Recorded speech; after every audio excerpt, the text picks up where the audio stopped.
Hello my friends and welcome. I'm Buck Weezer. You've tuned to Buck's Small Engine DIY on YouTube. Do you have one of these John Deere 100 series lawn tractors? I call these the Home Depot John Deeres because they're the entry-level lawn tractors that are sold by the big box stores. This tractor has some steering issues, and if you've got one of these, sooner or later you're gonna encounter these same issues with the steering. But today I'm going to show you how to resolve it yourself and get you back up and running. Does that sound like something that might interest you? Then stay tuned.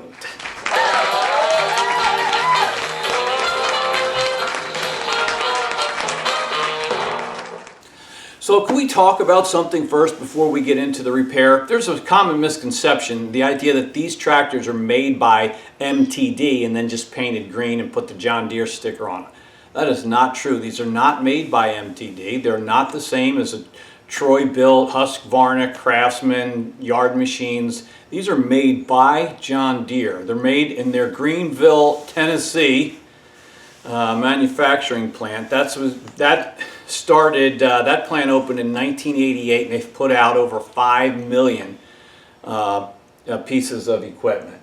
And so these are very popular residential grade homeowner type lawn tractors. And yeah, so they're not made by MTD. They are genuine John Deere products. Now, some might say, yeah, but these entry-level Home Depot tractors, they do not compare to the quality of the other, you know, that the John Deere name is renowned for. Maybe not. But before we criticize it, understand that this one's 20 years old. It's 20 years old, still runs, drives, cuts, and that's why it's in the shop today. The owner wants to keep it running. So let's talk about the steering issues that we need to address. He told me that this has happened twice now. 10 years ago he had to do this repair. So I guess it happens every 10 years on these that you got to replace. Basically it's the gear at the base of the steering column shaft that gets worn, as well as the sector gear that it engages, and we're going to replace that. But the other issue with the steering that we're going to talk about today and hopefully address is that the front wheels aren't straight, they're not parallel. One's kind of cockeyed, it's off, it's cattywampus. You may have seen this, you might have that on your machine. We're going to try to resolve that too. So let's move forward now with the project. All right, you might be able to see here what I was talking about. See, that's nice and straight, and then this one is off to the side. Can you see that? It's kind of like pulling you to the right.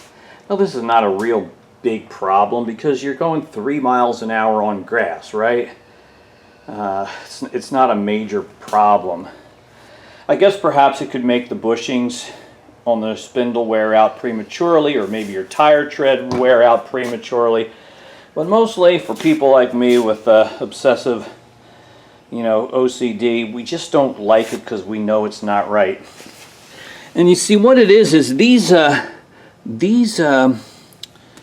arms here are not adjustable. They're at a fixed length, and if we had the ability to adjust them, we could resolve this, I think, and that's going to be part of our strategy. These drag links, and I think that will help. But then I wanted to show you underneath the tractor that steering gear that is not it's all worn. Can you see that under there? That gear's just totally worn out. So what this tractor's doing is it'll turn to the right, but it doesn't want to turn to the left. So we're going to replace those components today. The first thing I need to do is to get this cutting deck off of there. So I'm going to get the deck out from under the tractor, and then we've got to get the tractor up in the air a little bit. You could do that with ramps if you wanted, if you had ramps. But today I'm going to use my chain hoist that I have here in the shop to get the tractor off the ground a little bit and make our job a little easier. Alright, so here's a look at the parts we're going to be needing, and this is of course the main culprit, and we need to replace this guy right here at the base of the steering shaft. and then the sector gear that it engages. And the kit comes with the other bushings and hardware, and I'll link to this kit in my video description. I had asked the owner if he insisted on John Deere name brand parts or if aftermarket was okay, and he said aftermarket is fine. And this kit also came with new drag links, and I'm excited about these because they have the adjustable end. You know, you can make them longer or shorter as you need them, and then with this jam nut, you lock it in place. So I think that's going to help us get those front wheels parallel again. All right, so we got the front of the tractor up in the air, and the first thing I'm doing is just breaking off these drag links where they join up with the spindles. Hopefully you can see that. In this particular case, a 17 millimeter wrench right here and a 17 millimeter socket at the bottom breaks that loose.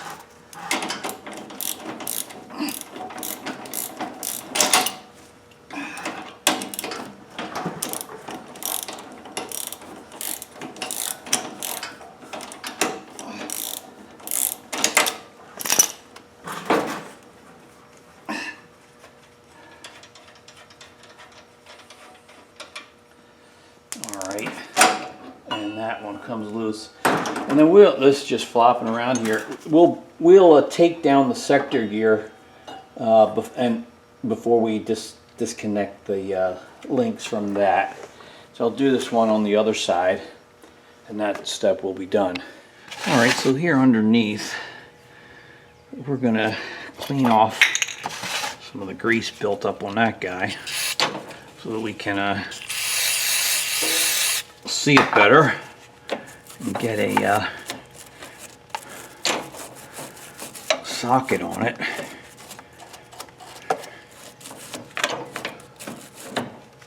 That should help. What size do you think that is? Maybe 15 millimeters? All right. Go find the right socket. Well, I was wrong. It's a 19 millimeter. Let's see if my little impact has enough muscle to get it off.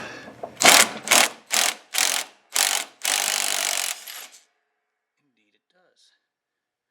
Yes, it does. All right. And that chewed up gear comes down. That's fabulous.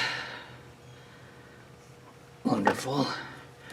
This guy's going to come down next. This sector gear. Guess this bolt's going to need to come out. This is our pivot bolt. I think we got replacements for those in our kit. So stay tuned. I've pulled the steering column up a little bit. Have it supported with that hammer just temporarily. So it's out of our way. And now I want to see if we can pry out this bushing.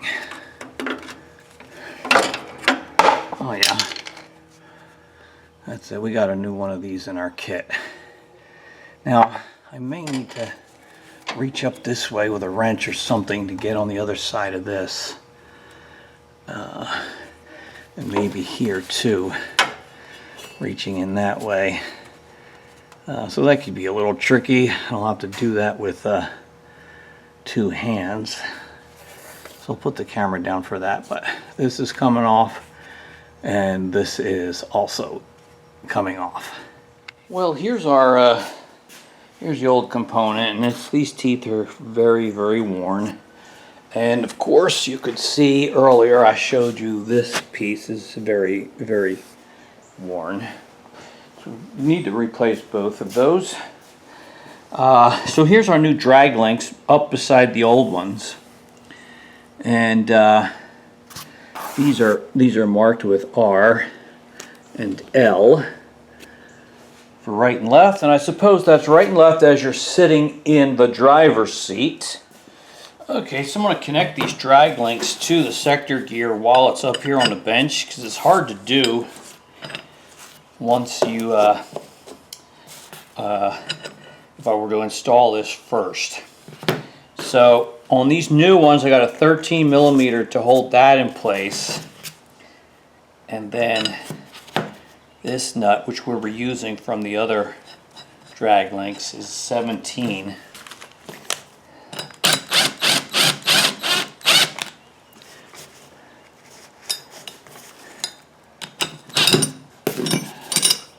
I'm okay. Oh, wait a minute, you guys. I made a boo-boo and you didn't catch me, did you? Or maybe you did. I put them on the wrong side. Oh, better fix that. Better fix it real quick. No big deal. Swap these around.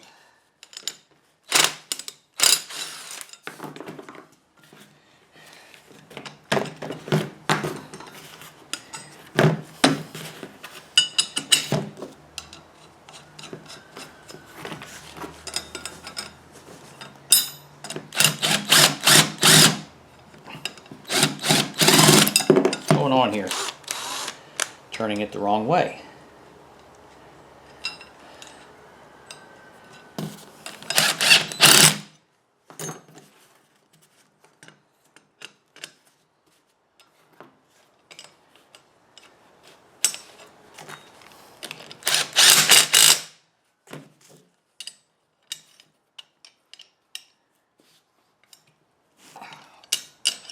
That's good. Now we got it. All right, my friends. Back under here, I have the new parts up and installed. It was impossible to film that, so I'll just talk to you about it. We connected the drag links up on the workbench, as you recall, and I temporarily connected them here to the front spindles just to make it easier, just to hold the weight up and support the thing while I bolt this down. So here's our pivot bolt. Here, it's 15 millimeters on this side of the bolt, and up the top, 15 millimeter wrench also for the nut. On this one, it again is 15 millimeter here, but the nut on the top was 14 millimeter wrench. Now you might not be that exact way for you, but that's how it was for me. So that's good. We're going to bring down the steering shaft now through this hole. Then we'll insert this bushing right into there. And then we'll be lining up our steering wheel, make sure it all looks straight, and we'll put this shaft gear on as well. So let's get going with that. Alright, so we're about to put on that steering shaft gear. So let's make sure our steering wheel is straight. And if you had a helper to hold it like that, that would be nice, but I don't. And now, as we come under here, I've got this also straight, and now I'm going to slide up the gear.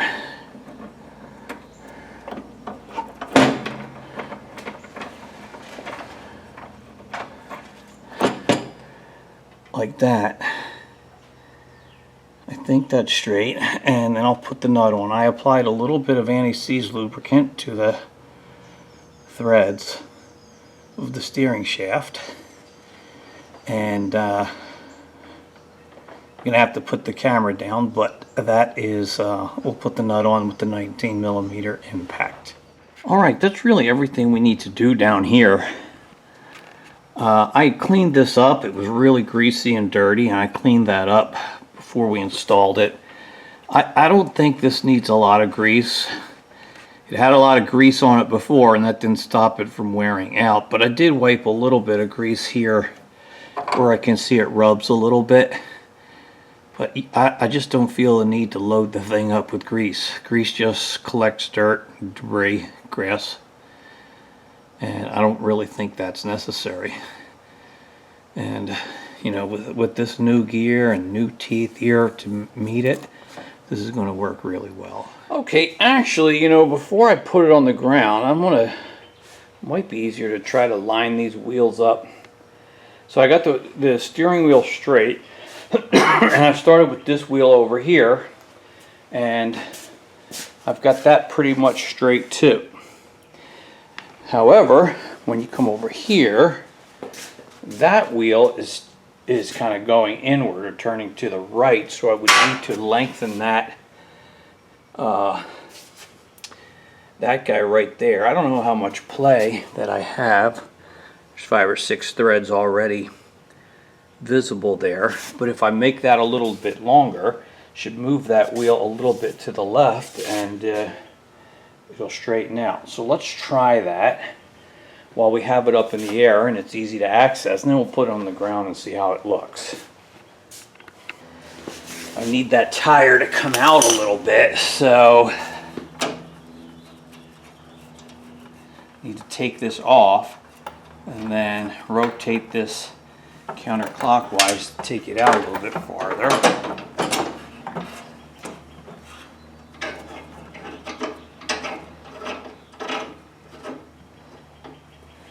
All right, let's try that.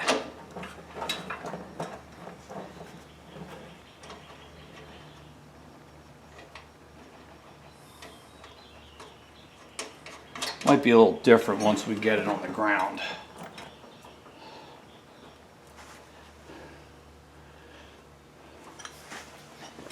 All right, well I'm looking at the steering wheel. That's straight.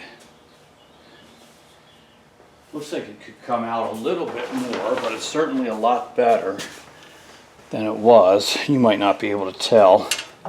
Let me just give it another revolution or two if we have the margin to do so.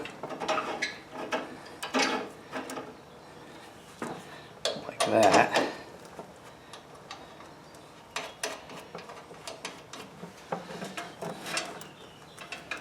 And again, looking at the steering wheel to make sure it's straight.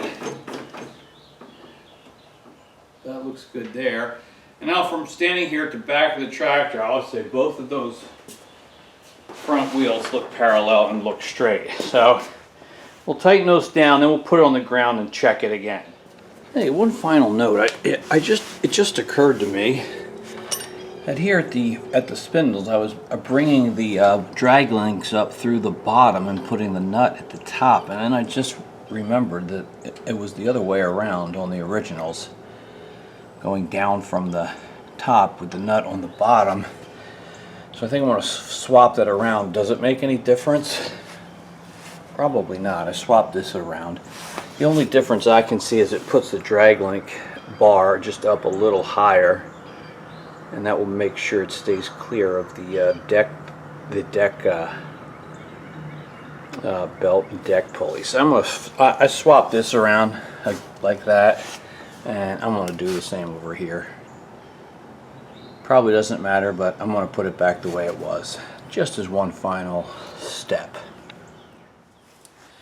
Well, all right, that wraps up our steering repair on the John Deere LA 120. Same for any 100 series big box store John Deere residential lawn tractor. And it wasn't too hard. There were some challenging parts. I wasn't able to show everything that I did because working on the ground underneath the tractor, I need 2 hands on the tools, I guess. But I think you got the idea, and hopefully I've given you enough information and confidence that you can tackle this for yourself. Sooner or later you're going to have to deal with it. Well, this one's back up and running. I do need to talk to the owner about some other things. I could see the drive belt under there is pretty worn. Deck belt needs to be replaced, and just some regular maintenance. I think it's desperate for an oil change, and those are the kinds of things you need to do if you want to keep it going. So we'll have to take it for a test drive, but I'm pretty confident that we've done a good job and it's good to go for another 10 years, I guess. Your comments and questions in the discussion below are, of course, always appreciated. I do always like to hear from you if you got something to contribute. And remember, as I always like to say, guys, only you can put the do into do-it-yourself. Thanks for watching, and I will see you on our next video.